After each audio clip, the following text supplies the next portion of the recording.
It's Wednesday night, and that means it's time for the Lamar Thomas Show, featuring the greatest receiver in the history of college football. Just ask them, Lamar Thomas. I was born in Ocala, Florida. I moved to Gainesville to go to high school. Been recruited probably since the 9th grade, illegally, I might add, by the University of Florida. I still can remember Coach Solinger, Don Solinger, coming out to our practice one day. Here it is, this guy comes out in the University of Miami jacket, and I said, I can't believe that's Miami out here. And, you know, I wanted to go up and say, hey, I'm Lamar Thomas. And actually, I did walk up to him and I said, hey, Coach, I'm Lamar Thomas. And he said, I know. And that was the start of my relationship with the University of Miami. Another good block, and Toretto lays it out. Touchdown, Miami.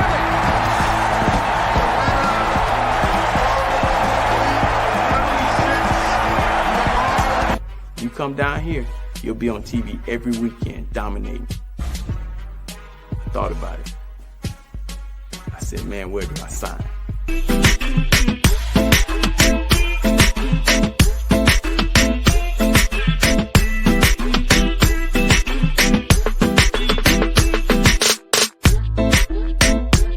My mom, on Saturday mornings, I would wake up and she'd be holding my hand.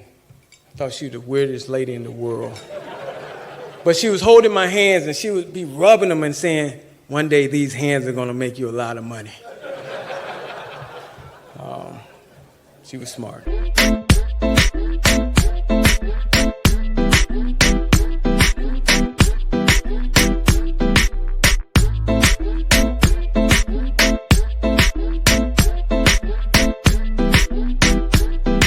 So now, here he is, the great one, along with co-host Gary Ferman of CaneSport.com, Lamar Thomas.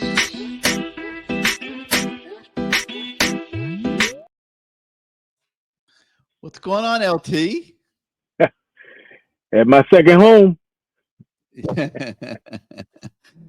Well, we welcome everybody once again to an open week edition. Well, that's not open week anymore, but last week was open week of the Lamar Thomas Show. We got Wake Forest coming to town on Saturday, and a lot to talk about. A lot more goes on during an open week than people would think, and we'll talk a little bit about that. We'll be visited later by Kenny Holmes. Tonight's show, as always, is presented by CanesWear, and we'll talk a little bit about what's going on at CanesWear. It's your last chance to go to CanesWear this season before a football game. You can actually stop by there. LT, what are they opening at 7 a.m. on Saturday? Are we opening at 7 a.m. on Saturday? What's going on? 8 o'clock. 8 o'clock. 8 o'clock. So CanesWear will be open at 8 o'clock on Saturday morning. For those of you that want to stop by, they're 15 minutes north of Hard Rock Stadium. And you can load up on Canes gear before you go to the game. Maybe wear something new out there for what I think, LT, is going to be a massive victory over Wake Forest. I am expecting the Canes to steamroll these guys this weekend and set up a pretty tough road trip that we'll be talking a lot about next week to Syracuse, which is a very competent football team. And, they're going to be looking to spoil Miami's road to the ACC championship game there in the Carrier Dome.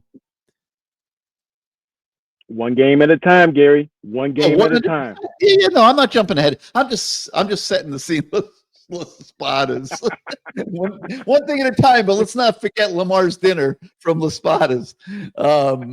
But so anyway, so there's just a lot on the plate for us to talk about tonight. We'll be visited at 8:30 by Kenny Holmes, former Cane. And then what I think we'll do tonight is, after we're done with Kenny Holmes, the last segment of the show, we're going to let you guys who are watching name the topics, and we will address as many of them as we can in the second part of the show this evening after Kenny Holmes visited us. So LT, let's start with this open week. All right. I got myself in trouble. You'll get a kick out of this. So I wrote a column the other day on CaneSport. Gary. Yeah, wait till you hear this. So I'm just sitting there writing an open week column, talking about different things. And I said at the beginning of the column, I referred to Miami being on vacation.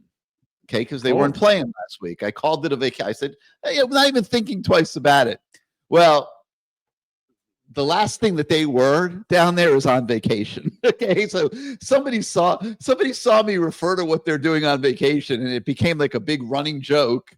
Like, oh yeah, we're on vacation. The coaches are on the road recruiting. They only gave the players 2 days off because they had so much to correct coming out of the Georgia Tech game.